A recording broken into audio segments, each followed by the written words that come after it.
என்ன துளசி இது? இப்பதான் உனக்கு நிச்சயம் நின்னு நாம அதனால நிம்மதி இழந்ததெல்லாம் போதாதா? அதுக்குள்ள அந்த மினிஸ்டர் நம்ம வீட்டுக்கு வந்து துளசிய பொண்ணு கேக்குறாங்க.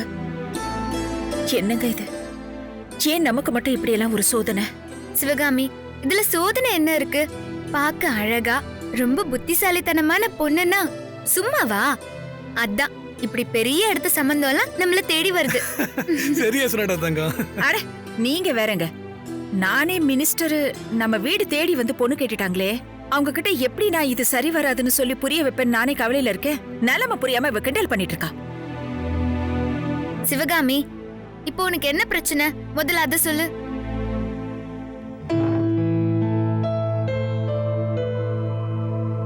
ஆமா துளசி, உனக்கும் அந்த மினிஸ்டருக்கும் எப்படி பழக்கம்? அதுவும் அவ்வளவு பெரிய ஆளு நம்ம வீடு தேடி வந்து பொண்ணு கேக்குறாங்கன்னா அவங்களுக்கும் உனக்கும் இடையில அப்படி என்ன தாண்டி நடந்துச்சு? ஆமா துளசி, நாம அன்னைக்கு கோயிலுக்கு போயிட்டு மாமா கார்ல வரும்போது நீ எம்எல்ஏ ஆக போறேன்னு சொன்னது எல்லாமே சும்மாதானே எனக்கு தெரியும். உண்மையை சொல்லு, அந்த மினிஸ்டர் உனக்கு இவ்வளவு தூரம் பண்ற அளவுக்கு நீ அவங்களுக்கு என்ன பண்ண? சிவகாமி, பார்த்திபா, இப்போ உங்க 2 பேருக்கும் இதுதான் முக்கியமா? அவங்க கேட்டதுக்கு நீங்க என்ன பதில் சொல்ல போறீங்க? முதல்ல அத சொல்லுங்க. ஆமா துளசி, அத பத்தி யோசிக்கவே இல்ல. அதுவும் இல்லாம அவங்க எவ்வளவு பெரிய இடம். நிறுத்துங்க. பெரிய இடமா? பெரிய இடம் நம்ம துளசிக்கு எங்க அண்ணன் வீட்டை தவிர எதுங்க பெரிய இடம்? ஏ, இது உங்களுக்கு தெரியாதா? நான் சொல்லிதான் தெரியணுமா? என் அண்ணன் வீட்டுக்கு மருமகளா போவேன்னு துளசி நம்ம கிட்ட வாக்கு கொடுத்திருக்கால, அதெல்லாம் மறந்து போச்சா? எனக்கு எல்லாமே ஞாபகம் இருக்கு சிவகாமி. அவங்க எவ்வளவு பெரிய இடம். அதான் இவ்வளவு நல்ல இடத்தை பத்தி நாம கொஞ்சமாவது யோசிக்க வேண்டாமா? நமக்கு இப்படி ஒரு சம்பந்தம் கிடைக்குமா? நீ சொல்லு. சிவகாமி, நில்லு. இப்ப எதுக்கு நீ இவ்ளோ கோவப்படுற? நான் உனக்கு கொடுத்த வாக்கு, உன்னோட வேண்டுதல், இது எல்லாமே எனக்கு நல்லா ஞாபகம் இருக்கு. கண்டிப்பா அதை நான் வெற்றிகரமா செஞ்சு முடிச்சு உன் அண்ணன் வீட்டுக்கு மருமகளா போகதான் போறேன். சோ நீ எதுக்கு கவலைப்படுற சிவகாமி? பார்த்தல, நம்ம மூஞ்சி கூட பார்த்து பேசாத மாமா நம்ம வீடு வரைக்கும் வந்து காஃபி குடிச்சிட்டு போனத நீ வேணா பார்த்துட்டே இரு. இன்னும் இந்த துளசி என்னெல்லாம் பண்ண போறான்னு. இங்க பாரு சிவகாமி, ஒரு பொண்ணு வீட்டுல இருந்தா 4 பேர் பொண்ணு கேட்டு வரதா செய்வாங்க. அதுக்கெல்லாம் நீ இப்படி டென்ஷன் ஆகலாமா? இது எல்லார் வீட்லயும் நடக்கிற ஒரு சாதாரண சம்பிரதாயம் தான். அது மட்டும் இல்ல, அவங்க நம்மள ஒன்னும் இப்போ கட்டாயப்படுத்தலையே. நல்லா யோசிங்கன்னு தானே சொல்லிருக்காங்க. ஆமா சிவகாமி, நீ கோவப்படுறதுக்கு உண்டான காரணம் எல்லாமே எனக்கு நல்லா தெரியும். இதுவா இருந்தாலும் மாமா கிட்ட கலந்து பேசிதான் நம்ம துளசியோட கல்யாணத்தை முடிவு பண்ண முடியும். அதாங்க நானும் சொல்றேன். என்னதான் அவங்க மினிஸ்டரா இருந்தாலும் இது நமக்கு சரி வராதுன்னு சொல்லிருவோம். இது பாருங்க, என்னோட ஆசை, லட்சியம், கனவு எல்லாமே விஸ்வா துளசி கல்யாணம் மட்டும்தாங்க. அது நடக்க நான் என்ன வேணாலும் பண்ணுவேன். ஏ சிவகாமி, உன்னை பத்தி தான் எனக்கு நல்லாவே தெரியுமே. ஆனா இங்க நடக்கிறதெல்லாம் வச்சு பார்க்கும்போது எனக்கு ஒன்றும் புரியல. நீ ஒரு முடிவு சொல்லு. அம்மா, இங்க என்ன நடந்துட்டு இருக்கு? நீ முடிவு பண்ணிக்கோ, நான் முடிவு பண்றேன்னு ஆளாளுக்கு சொல்லிட்டே இருக்கீங்க. இது என்னோட கல்யாணம். எந்த முடிவா இருந்தாலும் என்கிட்ட ஒரு வார்த்தை கேட்டுதான் முடிவு பண்ணணும், சரியா? அவ்வளவுதானே. இது துளசியோட வாழ்க்கை. அவ எடுக்கிற முடிவு நல்லதா தான் இருக்கும். அவ எடுக்கிற முடிவு எதுவா இருந்தாலும் நான் மனப்பூர்வமா சம்மதிக்கிறேன், சரியா?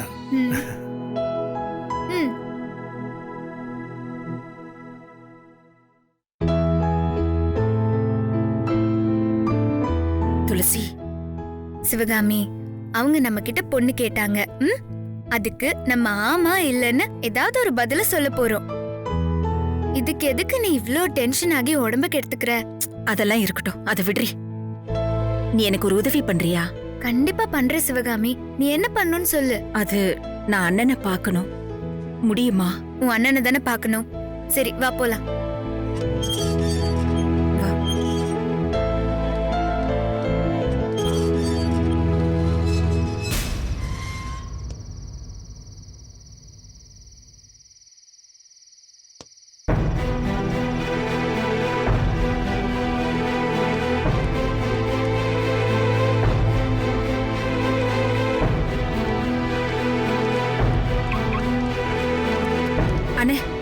நிமிஷம். சொல்லு. விஸ்வா துளசி கல்யாணத்தை பத்தி நீ இன்னும் ஒரு தடவை யோசிச்சு பார்த்தா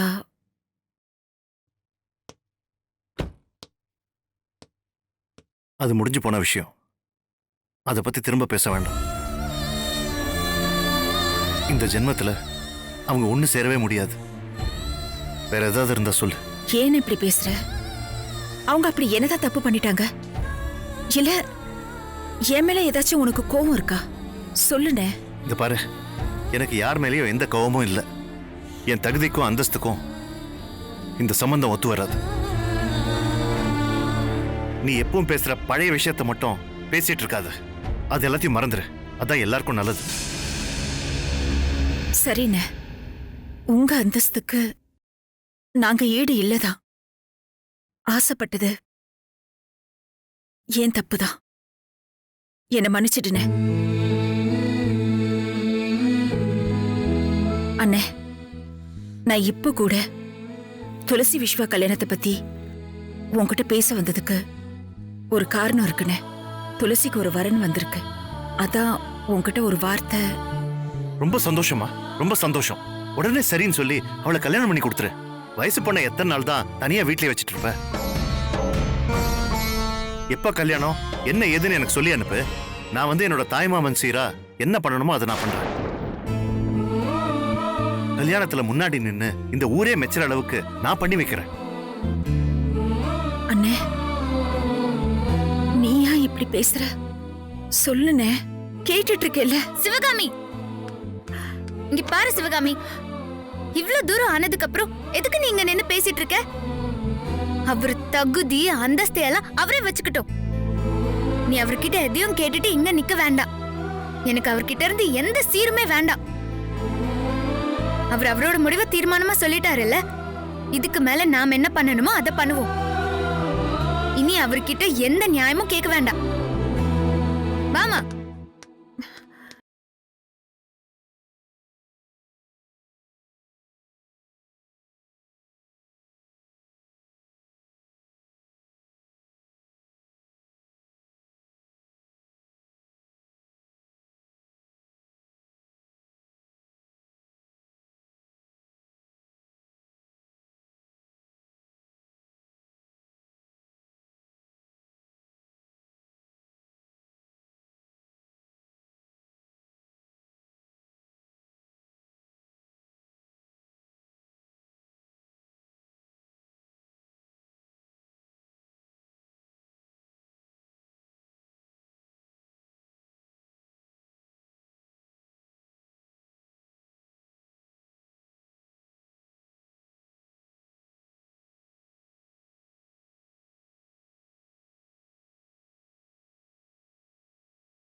நாமளும் மாமா கிட்ட பேச போயிருக்கணும்.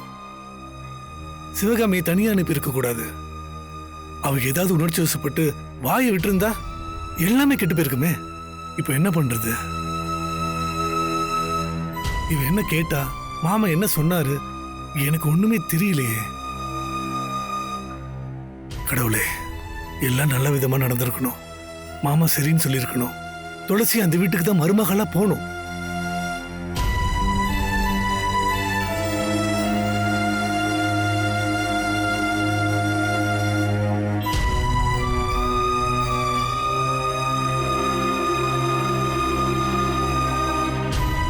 என்ன சிவகாமி, என்ன மாமா கல்யாணத்துக்கு சம்மதிச்சிட்டாரா? சொன்னாரு. மினிஸ்டர் வீட்டு சம்பந்தத்தை சீக்கிரமா முடியுங்க.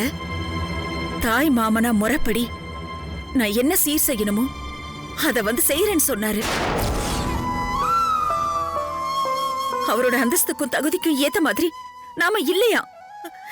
இத கூட பிறந்த என்கிட்டயே சொல்றாரு. அண்ணி இந்த வார்த்தையை சொல்லி இருந்தா கூட பரவாயில்லைங்க.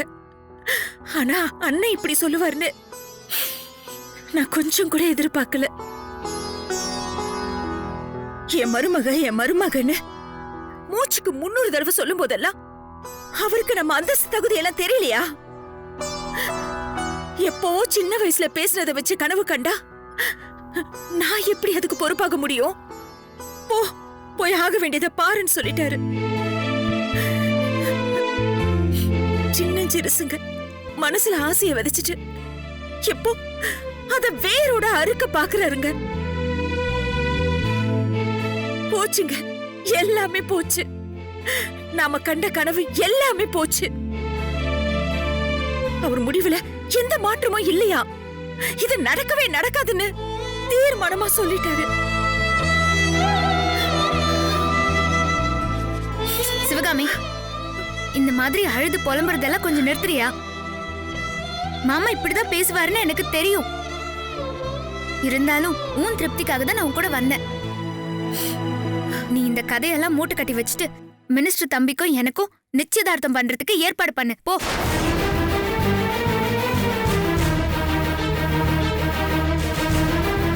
ஏ துளசி, உனக்கு என்னடி ஆச்சு? இத்தனை நாளா நான் மாமா வீட்டுக்கு தான் மருமகளா போவேன்னு சொல்லிட்டு இருந்தேன். இப்ப என்னடா அந்த மினிஸ்டர் தம்பியை கல்யாணம் பண்ணிக்கிறேன்னு சொல்ற? ஆமா, இவ்ளோ நாள் மாமா கூட தான் என்ன வீட்டு மருமக மகாராணின்னு சொல்லிட்டு இருந்தாரு. அவரு மாறல. அவருக்கே அவ்ளோ இருந்தா எனக்கு எவ்வளவு இருக்கும்?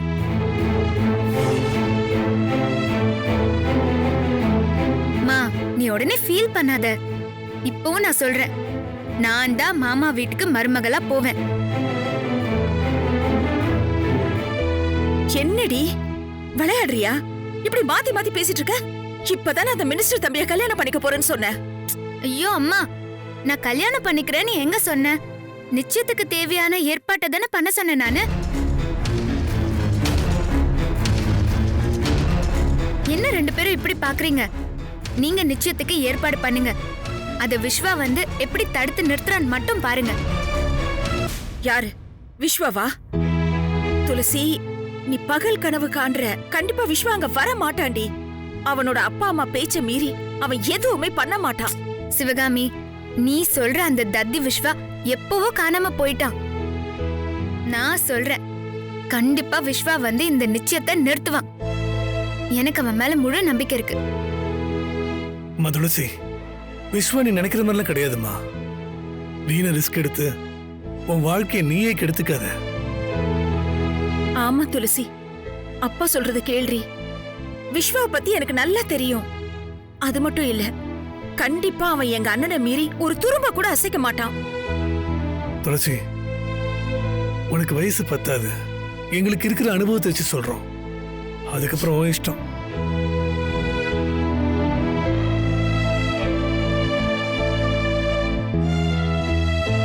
துளசி, உனக்கு என்ன பைத்தியமா பிடிச்சிருக்கு? விஸ்வா வரமாட்டான். நீ இன்னொரு தடவை எல்லார் முன்னாடி அவமானப்பட்டு நிக்கிற சூழ்நிலைய நீயே உருவாக்கிடாத. சிவகாமி, எனக்கு விஸ்வா மேல முழு நம்பிக்கை இருக்கு. அவன் கண்டிப்பா வருவான். நீ ஆக வேண்டிய வேலையை மட்டும் பாரு. ஐயோ, உனக்கு ஏன்டி புரிய மாட்டேங்குது? எல்லாமே உனக்கு விளையாட்டு தானா? இல்ல சிவகாமி, நான் சொன்னதுதான். விஸ்வா எனக்காக எதையும் பண்ணுவா. உன்னோட கனவை நினைவாக்கி நான் கண்டிப்பா மாமா வீட்டுக்கு மருமகளா போவேன்.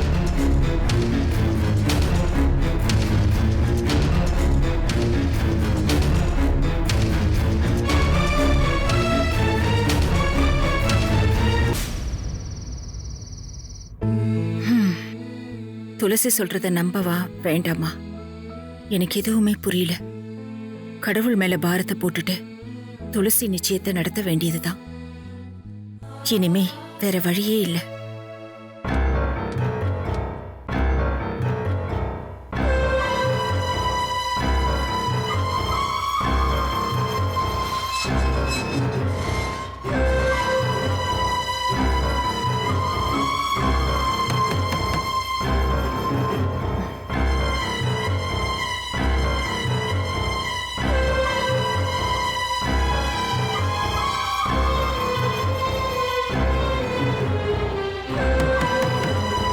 என்ன இது?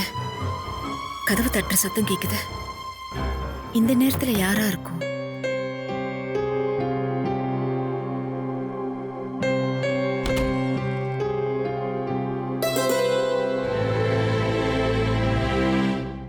விஸ்வா?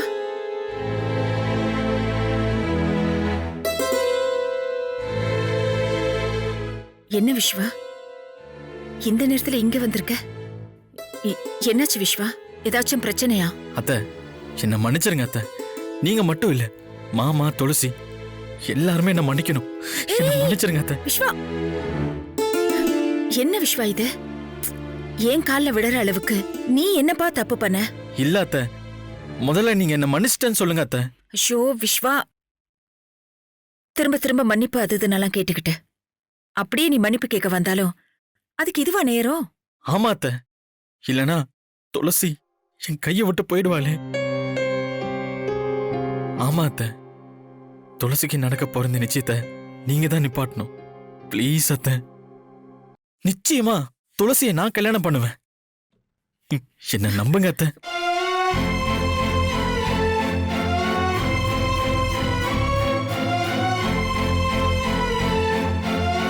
விஸ்வா, அது வந்து இல்ல அத்தை, முடியாதுன்னு மட்டும் உங்க வாயால சொல்லாதீங்க.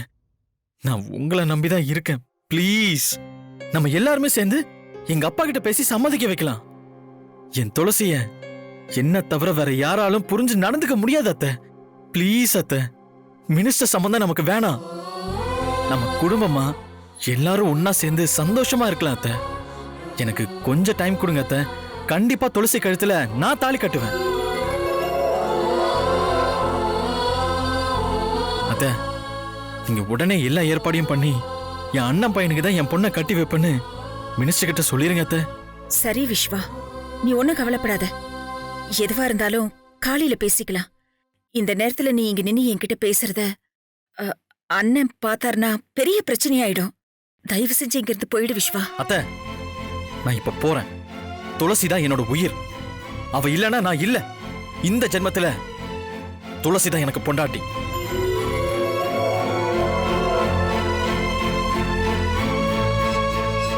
அப்போ விஸ்வாவை பத்தி துளசி சொன்னது எல்லாமே உண்மைதான் போல. இவன் இப்படி வந்து பேசுறத பார்த்தா துளசி சொல்றதுதான் நடக்குமோ? பார்க்கலாம் என்ன நடக்குதுன்னு. எப்படியோ என் கனவு நனவானா சரிதான்.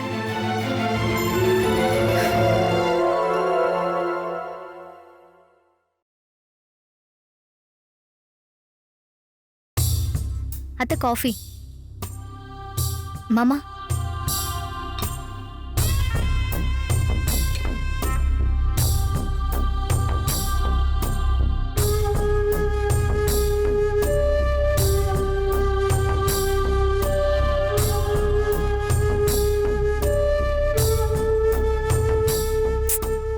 மாமா இன்னும் வரலையே.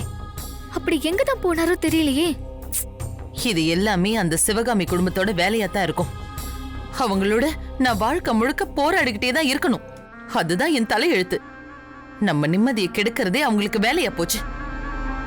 என் பைரவி, இந்த வீட்டுல எது நடந்தாலும் என் தங்கச்சி குடும்பம் தான் காரணமா? அதான் அவங்க வேண்டான்னு எல்லார் முன்னாடியும் அசிங்கப்படுத்தி ஒரேடியா ஒதுக்கி வச்சாச்சுல்ல. இன்னுமா நீ அடங்கல?